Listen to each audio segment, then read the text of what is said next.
Hey Fight fans, I'm Sarah Davis and you're watching Fight News Now Extra. We're getting to a few updates on women's MMA in the UFC, and fights are added to Dream and Glory's year-end show. It's all next in our Newsmakers, and our MMA panel will join us after, so stick around.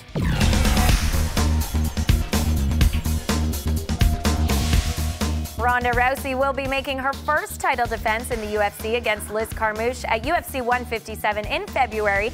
And even though Dana White isn't sure what kind of draw they'll bring when they headline the card, he's banking that it'll be big. Perhaps that's why the UFC has signed Rousey to an 8-fight contract, a number that doubles most first-time male fighters. Strikeforce's Miesha Tate recently denied that she turned down the main event fight against Rousey, saying that the UFC never offered it to her, and if they had, there's no doubt she would have taken the rematch. Tate is eyeing a comeback to the octagon in May, but contractual obligations prevent her from revealing whether or not she's signed with the UFC.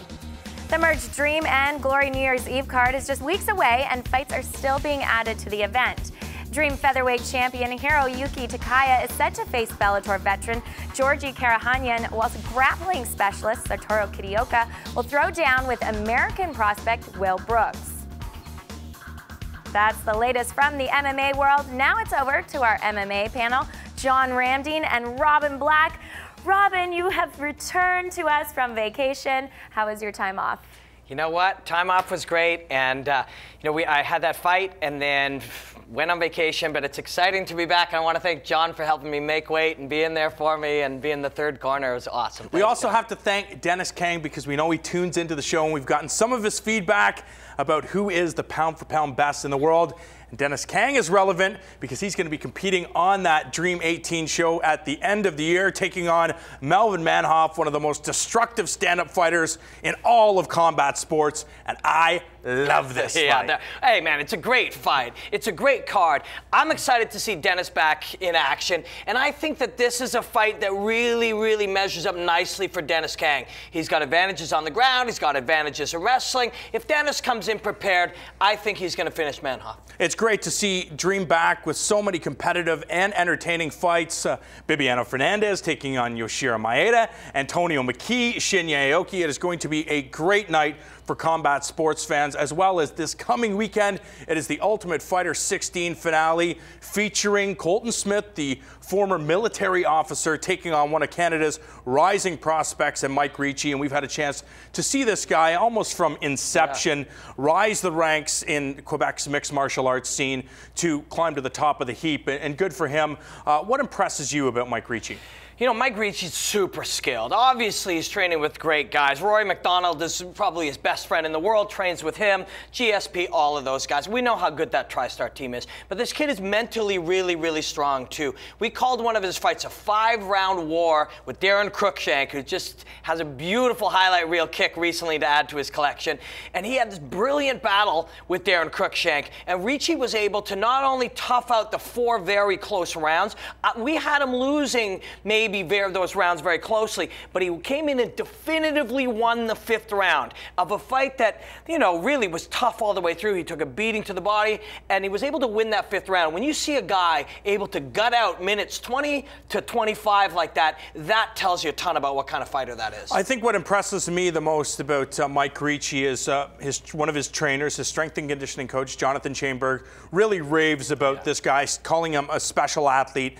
And John Chainberg is a guy who works with some of the best the NHL has to offer, including Chris Letang. So to give Mike Ricci such praise, really, it should scare should scare the lightweight division, because Ricci told me he's heading down. Yeah, and he's going to be terrifying at lightweight. And we've seen a lot of these athletes now, who use that range. Range becomes an additional weapon on top of all their skills. And Ricci has it even at 170. And at 155, he'll really have it. But John Chainberg is the best in the world. And when Chainberg, and you look at Ricci, he doesn't look like these veiny, crazy, muscled guys. He's just this lithe athlete. And when Chainberg says you're one of the best he's ever worked with, that's scary.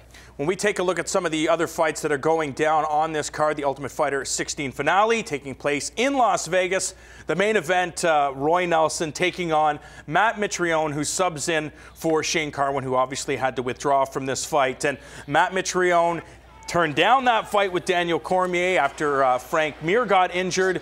Now takes this fight with Roy Nelson. It just has to be the fact that nobody knew who Daniel Cormier was, so why take this fight? Now he's facing a guy like Roy Nelson who has a ton of experience, but he's also got some name value. Yeah. And if he's going to lose to a fighter, it might as well be Roy Nelson. But I know he's not coming into this fight to lose. No, he's not. Mitrione's an interesting case. You know, he came along as this super athletic heavyweight coming from football. He looked great in The Ultimate Fighter, and he started off really strong, beats up Kimbo, is really looking great. And then he's kind of, had a dispute with his manager, turned down Cormier, had a fight against a big, powerful Frenchman who beat the crap out of him, and he just hasn't quite materialized. This is his chance. There's so many good fights on this card. Melvin Guillard takes on Jamie Varner. Jonathan Brookins taking on Dustin Poirier. I like that one. I like the Jamie Varner-Melvin Guillard fight because, Jamie Varner really out to prove that he belongs in the UFC's lightweight division. Melvin Guillard just so hot and cold, but when he's hot, very few fighters are as hot as this killer. Yeah, the first round may be the only round, and those 5 minutes are going to be insane. That's a great fight, man. Sarah, you know what? There's so much high-level mixed martial arts before the end of the year, and then we look into 2013, and they really kick off the year in style. It is going to be fun, but it is going to be very exhausting for us. Yeah, but that's what we love, right? So how can you go wrong? Thanks, guys.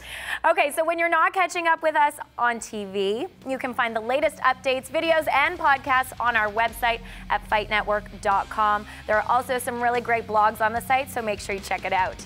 All right, coming up next on Fight Network, it's a look back at UFC on Fox 5.